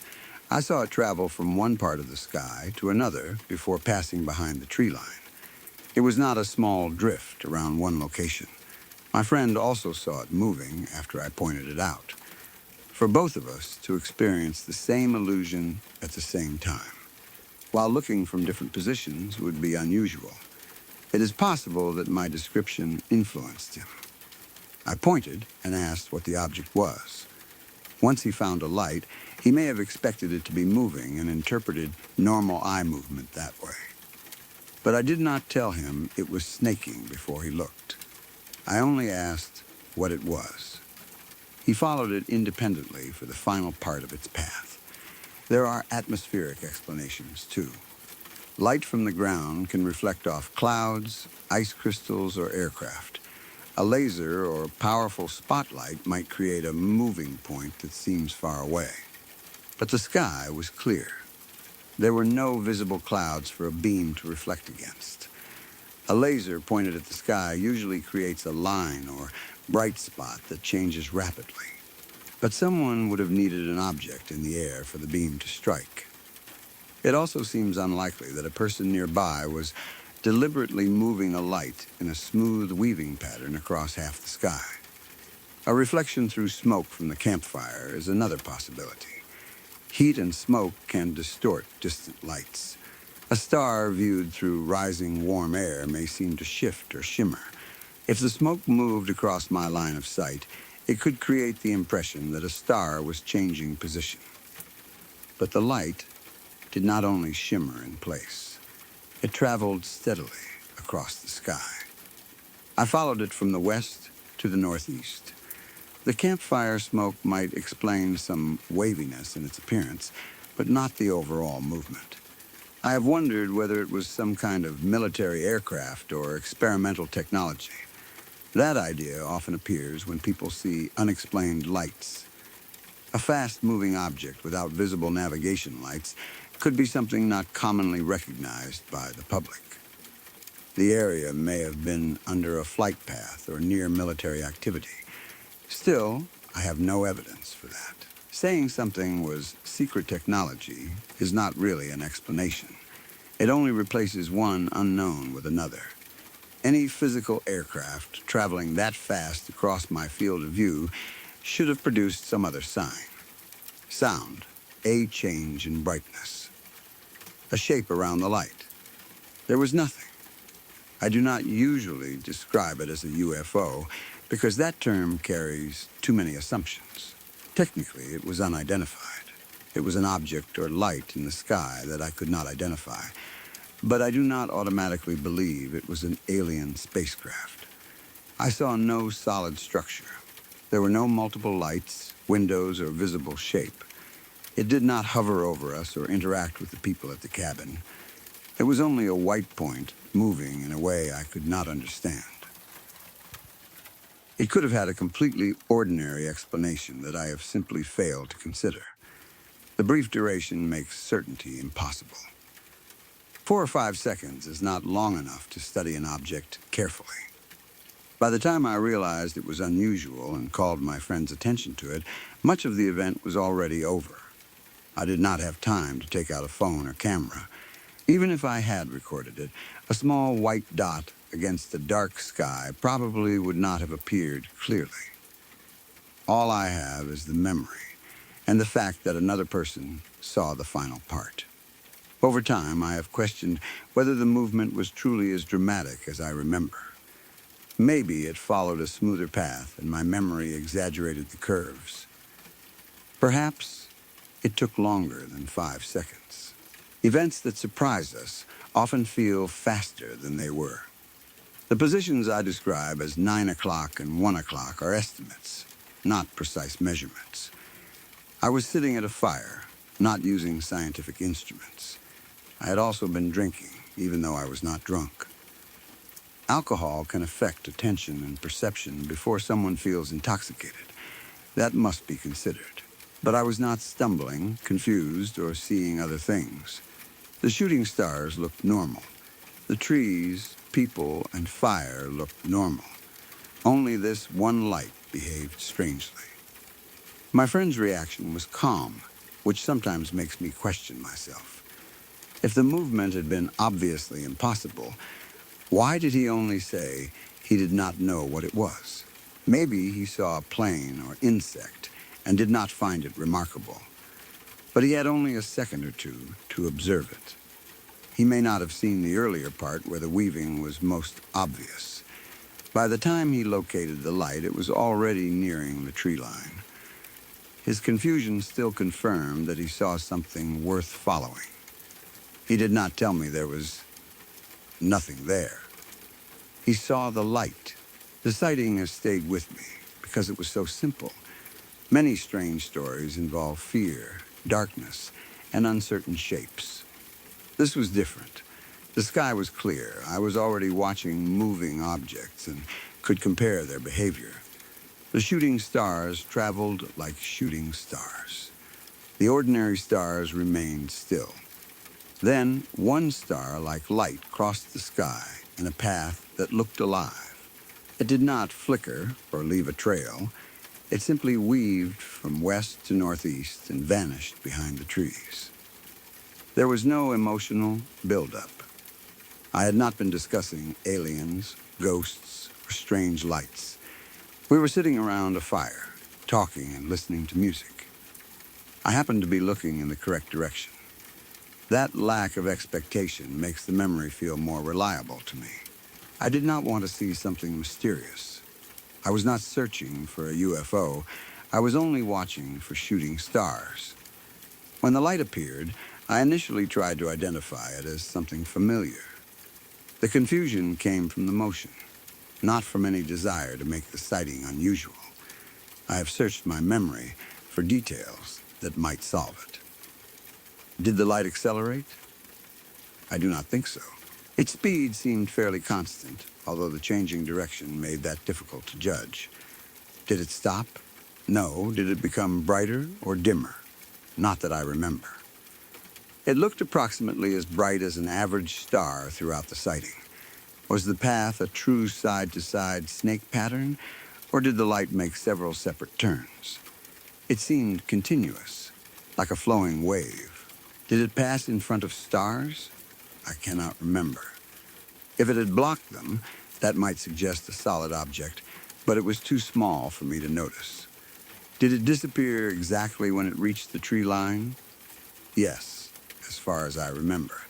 That could mean it was low enough to pass behind the trees. It could also have simply faded at the same moment, creating the impression that the trees blocked it. If the light was actually in the atmosphere rather than space, its apparent speed becomes easier to explain. A nearby object can cross a large angle quickly without moving at impossible speed. The challenge is identifying something nearby that looked exactly like a steady star and could be seen from both sides of the campfire. A drone, small aircraft, illuminated balloon, or reflective object might fit some details. None fit all of them. Perhaps it was a bird reflecting light. Birds can move unpredictably, and moonlight or distant artificial light may reflect from their bodies. But a bird would not usually appear as one steady star like white point for several seconds. It might flash as its wings changed angle. The movement might seem snake-like if it was weaving through the air, though. An illuminated weather balloon or piece of debris could drift strangely, but not across half the sky in seconds. A meteor breaking into fragments might appear to change course because different pieces brighten in sequence. That could create the illusion of one light weaving. If separate fragments lit up along a curved path, the eye might connect them into a moving point. But I saw a continuous light, not several flashes. The absence of a satisfactory explanation does not mean the event was extraordinary. It may only mean I lacked enough information. Most unidentified sightings become mysterious because they are brief and distant. A person sees an object for a few seconds under imperfect conditions and later tries to identify it without knowing its size, speed, or distance. Those three unknowns make almost any calculation impossible. If the light was close, it may have moved slowly. If it was far away, it may have traveled at enormous speed. Because it looked like a star, I assumed it was distant. That assumption may have been wrong. The object may have been only a few hundred feet away. The darkness removed the visual cues that would normally show depth. That is probably the most rational way to understand it. A small nearby light moved irregularly, and my brain placed it against the distant stars. But even after accepting that, I cannot identify what produced the light. It was too steady for a firefly, too silent and unblinking for a normal aircraft, too quick and irregular for a satellite, too slow and point-like for a meteor, too high, looking for a spark. Whatever it was, it appeared only once. I have spent many other nights under clear skies. I have watched satellites, planes, meteors, drones, fireflies, and distant lights. Nothing has moved in quite the same way. If I saw it again, I might recognize some familiar feature. A repeated sighting could reveal whether the path was consistent or random. It could allow me to compare speed, brightness, and direction. But the sky has never shown me anything similar. The event remains the only sighting in my life that I consider truly unexplained. I am not claiming that it was alien. I am not claiming the laws of physics were broken. I am not claiming that no ordinary object could possibly behave that way. I only know that every explanation I have considered fails to match at least one important detail. The light looked like a star. It remained steady. It moved across a huge section of the visible sky in 4 or 5 seconds. It traveled in a snake-like path. Another person saw it before it disappeared behind the trees. That is all. The experience was not terrifying. There was no threatening feeling attached to it. If anything, the lack of fear made it stranger. I watched something that did not fit, pointed it out, and then lost sight of it before my mind could catch up. The conversation continued. The fire burned down. The night ended. But the question stayed with me. Whenever someone talks about strange lights in the sky, I think about that white point moving from west to northeast. I remember the normal shooting stars that came before it. Their paths were quick, straight, and easy to recognize. Then I remember the other light weaving between the stars as if it could choose its direction. Maybe it was only an insect much farther away than I realized. Maybe it was an unusual meteor, drone, aircraft, or atmospheric effect. One of those explanations is probably correct. But for the life of me, I have never been able to determine which one. I saw it. My friend saw it. Then it slipped behind the tree line and was gone.